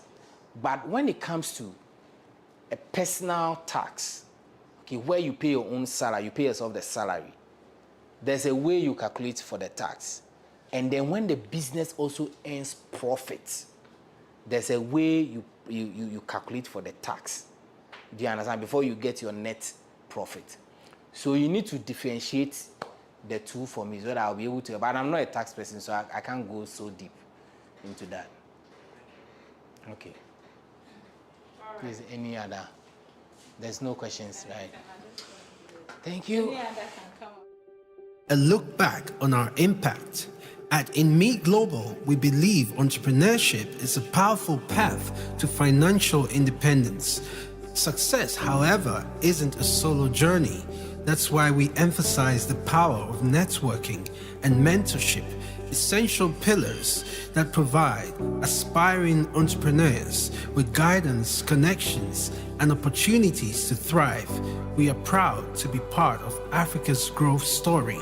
Through our impactful conferences over the years, we have inspired change and empowered individuals to take bold steps towards their dreams. InMe Global has equipped over 500 individuals with the knowledge, skills, and support needed to launch and grow their ideas. With the guidance of industry experts, our dedicated team have nurtured mentees, helping them turn promising ideas into reality. As a backbone for inspiring entrepreneurs, we provide financial support to mentees through business pitching opportunities, where they also receive guidance and advice from industry experts and business leaders, helping them transform promising ideas into thriving businesses. Our charity initiatives continue to support marginalized groups in society, spreading love and hope through visits and donations that provide essential supplies and relief to those in need. We also spend quality time with them, offering encouragement and reminding them that they are not alone. Through our social media platforms, we share valuable financial literacy insights, helping our followers understand essential principles such as budgeting, investing, avoiding financial fraud, and building long-term financial security. We believe that financial stability leads to better business decisions, and by equipping individuals with this knowledge, we empower them to take control of their financial future. Alongside these insights, we also spotlight young entrepreneurs, sharing their struggles and triumphs to inspire others to take bold steps towards financial freedom. Stay connected and be the first to know about our latest events, mentorship opportunities, and success stories. Follow us on all our social media platforms for updates, and don't forget to share with others. Let's grow together. InMe Global, igniting the spirit of possibilities.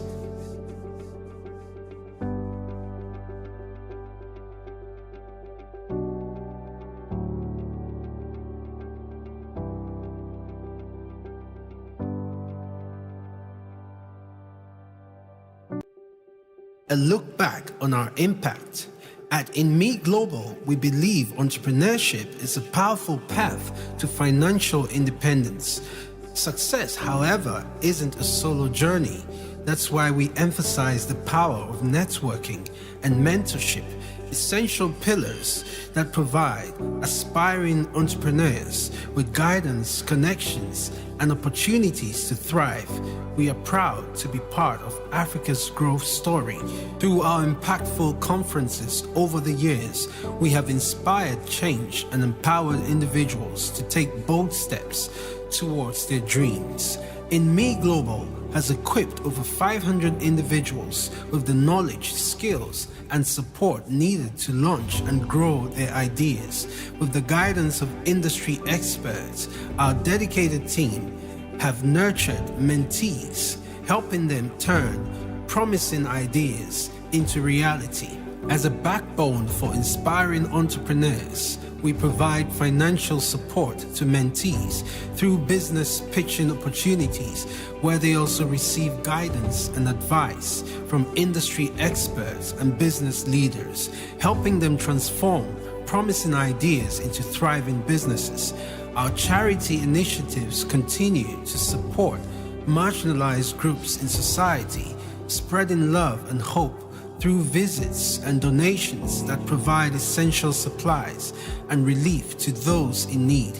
We also spend quality time with them, offering encouragement and reminding them that they are not alone. Through our social media platforms, we share valuable financial literacy insights, helping our followers understand essential principles such as budgeting, investing, avoiding financial fraud, and building long-term financial security. We believe that financial stability leads to better business decisions, and by equipping individuals with this knowledge, we empower them to take control of their financial future. Alongside these insights, we also spotlight young entrepreneurs, sharing their struggles and triumphs to inspire others to take bold steps towards financial freedom. Stay connected and be the first to know about our latest events, mentorship opportunities, and success stories. Follow us on all our social media platforms for updates, and don't forget to share with others. Let's grow together. InMe Global, igniting the spirit of possibilities.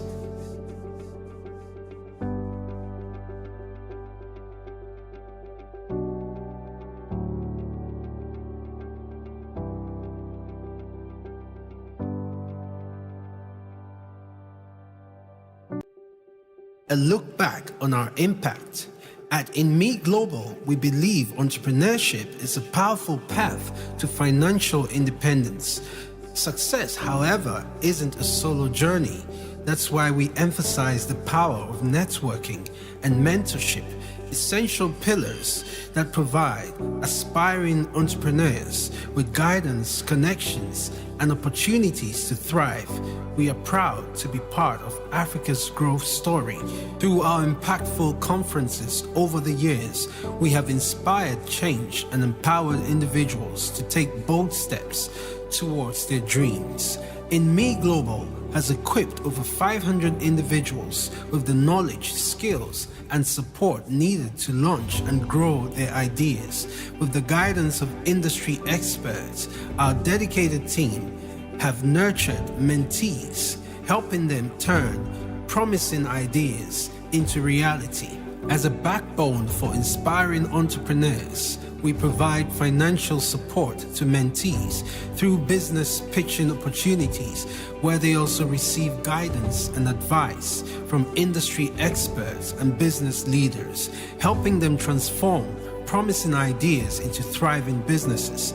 Our charity initiatives continue to support marginalized groups in society, spreading love and hope through visits and donations that provide essential supplies and relief to those in need.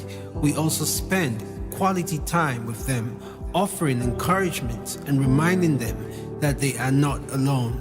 Through our social media platforms, we share valuable financial literacy insights, helping our followers understand essential principles such as budgeting, investing, avoiding financial fraud, and building long-term financial security. We believe that financial stability leads to better business decisions, and by equipping individuals with this knowledge, we empower them to take control of their financial future. Alongside these insights, we also spotlight young entrepreneurs, sharing their struggles and triumphs to inspire others to take bold steps towards financial freedom. Stay connected and be the first to know about our latest events, mentorship opportunities, and success stories. Follow us on all our social media platforms for updates, and don't forget to share with others. Let's grow together in Me Global, igniting the spirit of possibilities.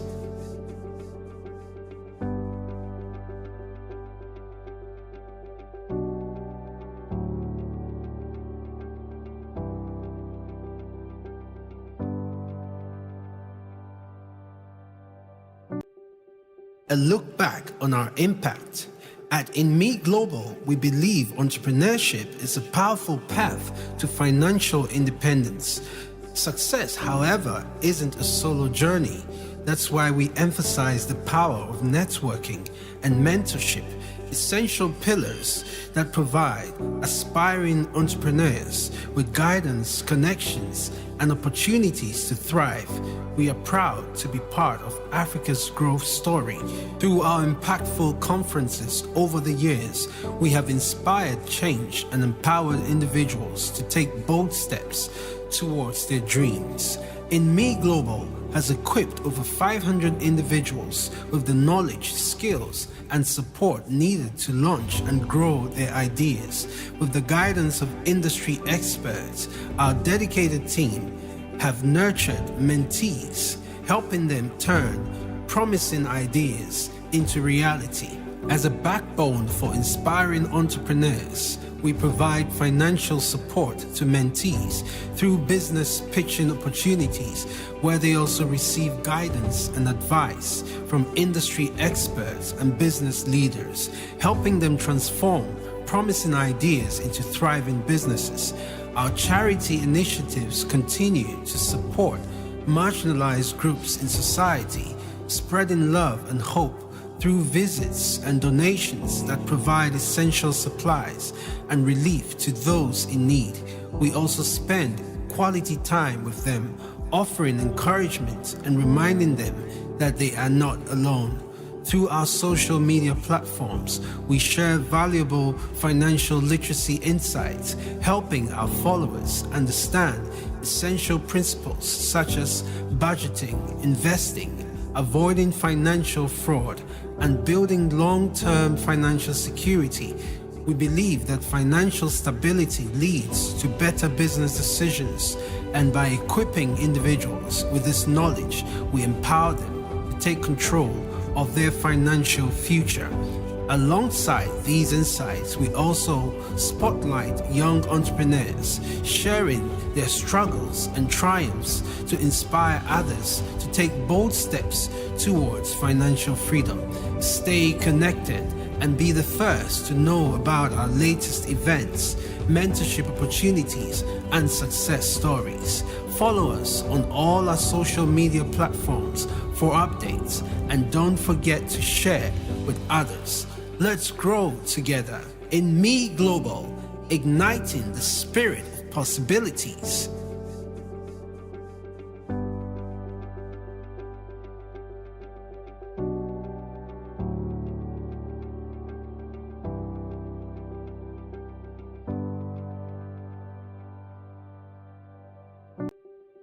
A look back on our impact. At In Me Global, we believe entrepreneurship is a powerful path to financial independence. Success, however, isn't a solo journey. That's why we emphasize the power of networking and mentorship, essential pillars that provide aspiring entrepreneurs with guidance, connections, and opportunities to thrive. We are proud to be part of